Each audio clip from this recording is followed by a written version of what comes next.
You are born in a place that light has never touched, 3,000 feet beneath the surface, in water so still it feels like time forgot it. You don't swim, you drift, you don't search, you wait.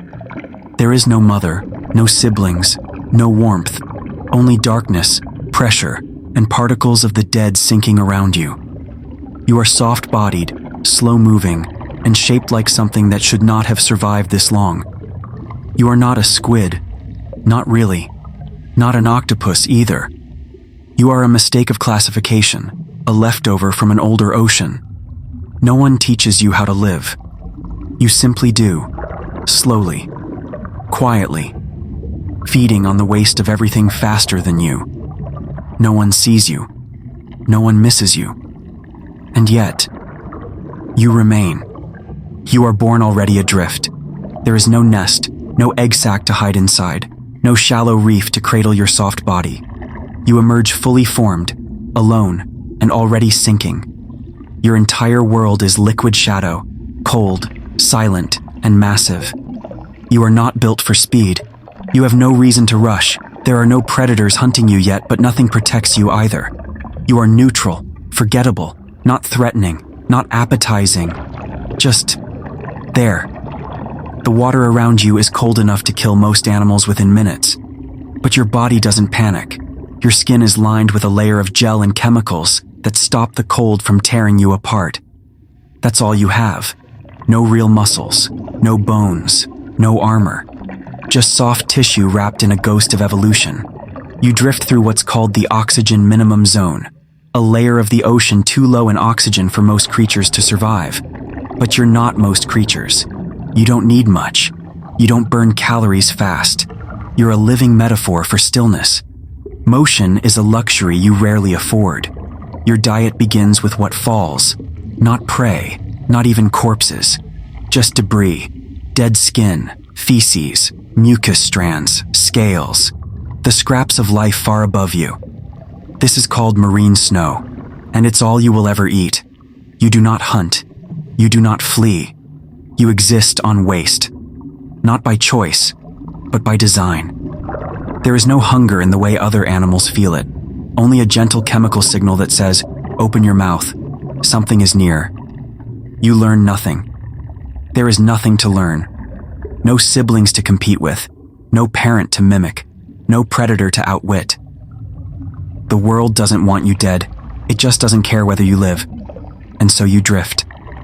Day becomes night above you, but here it is always the same. No light, no seasons, no change, only pressure, darkness, and you, too slow to leave, too stubborn to die. Your body doesn't inspire fear. It doesn't even inspire interest. You're small, squishy, almost translucent. Your tentacles aren't strong. They're delicate filaments, curled in like the arms of a drowned umbrella. And you don't use them to catch prey. You use them to detect falling debris. You have 8 arms like an octopus and 2 filaments like a squid. But you're neither. You belong to your own order, Vampiromorphida, an evolutionary dead end surviving in the cracks of a dying biome. You don't have ink. Ink is for escape.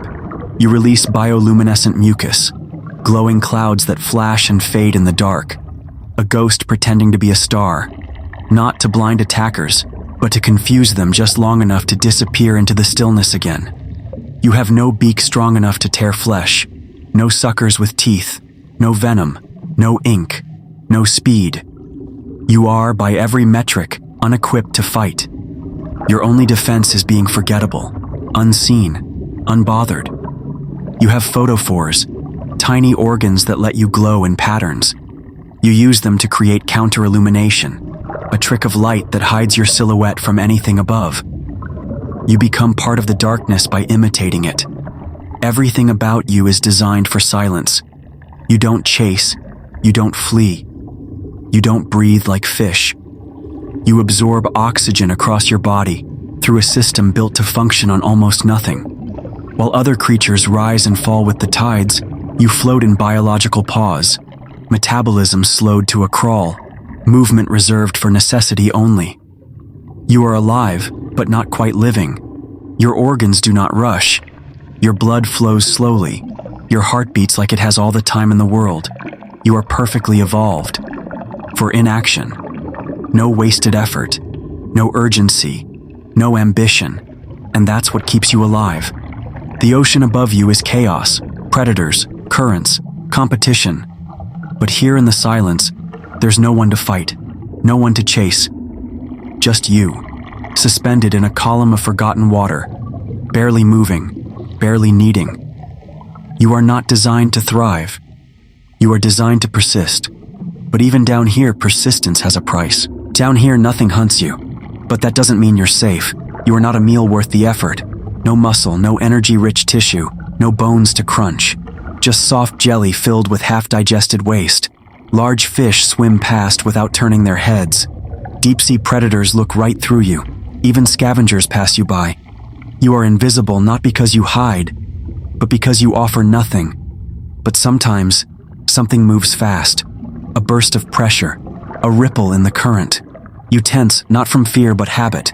You don't know what's coming. But if it grabs you, you won't get away. There are creatures down here that don't hunt with vision. They react to vibration, to warmth, to chance. If one of them mistakes you for prey, it won't correct itself until after it bites. Some vampire squid never make it to adulthood. They vanish, not in violence but in silence. A flash, a twist, a shape, then nothing. No chase, no struggle, just absence. And no one notices. You never see their bodies. You never find remains. The deep ocean doesn't keep trophies. It erases. Even when nothing hunts you directly, you can die from stillness, from drifting too far, from scarcity, from being forgotten. Your food falls from the sky, and some days, it doesn't. You have no backup, no memory, no plan. You drift until something edible touches your tentacles. And sometimes, it never does. And still, you don't panic.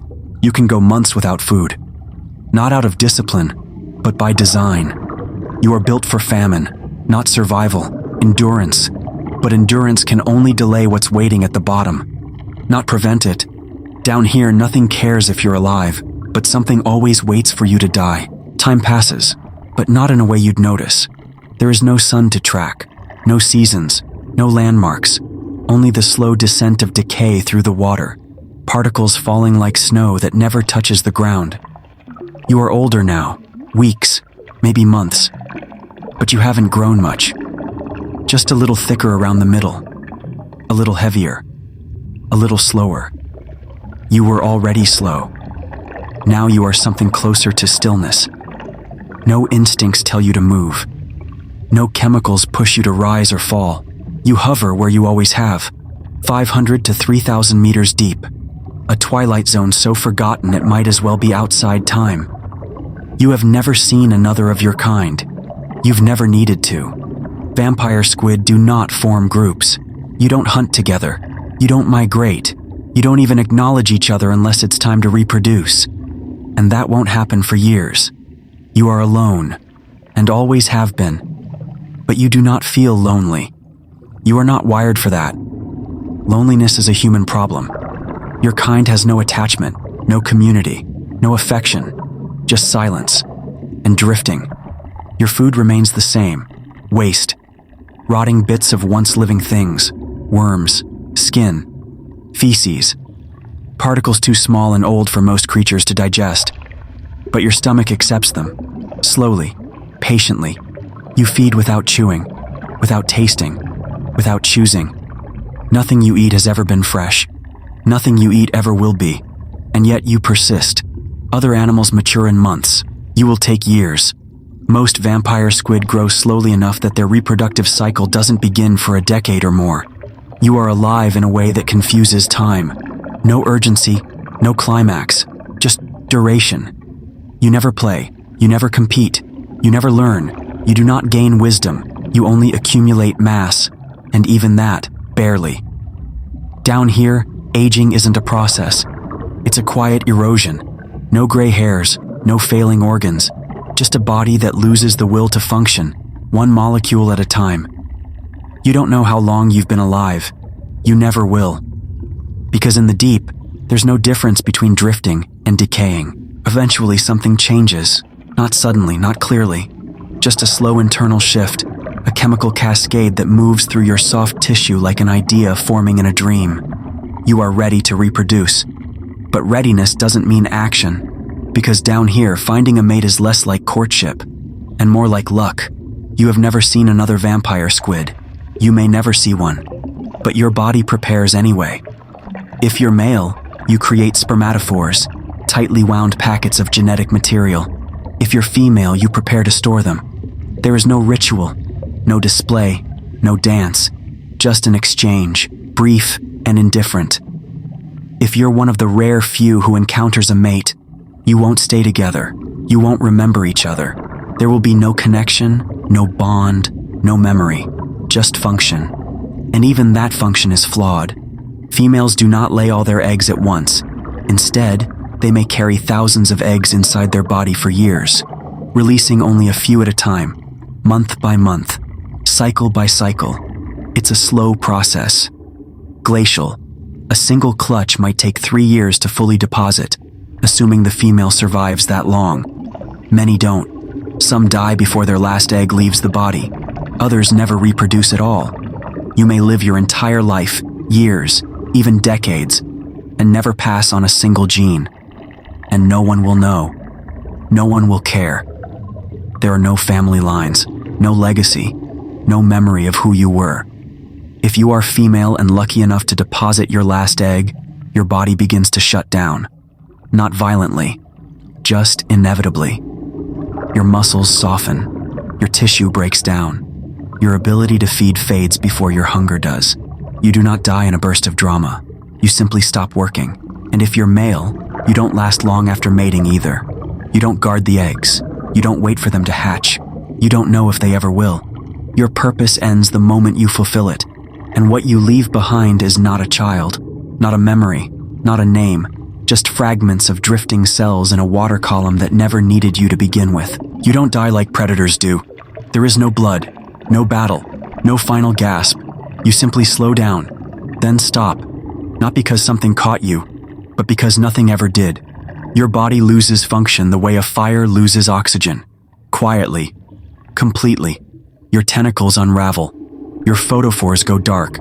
Your skin begins to dissolve in the same water that once protected it. You do not sink to the bottom.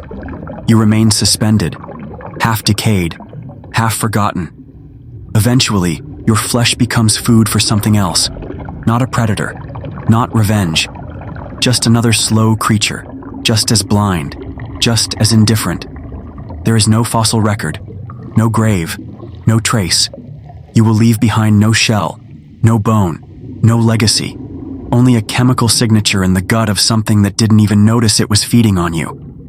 And when you are gone, really gone, the water will close over you like it always has. Silent, unchanged. You were here. You lived. And no one ever knew.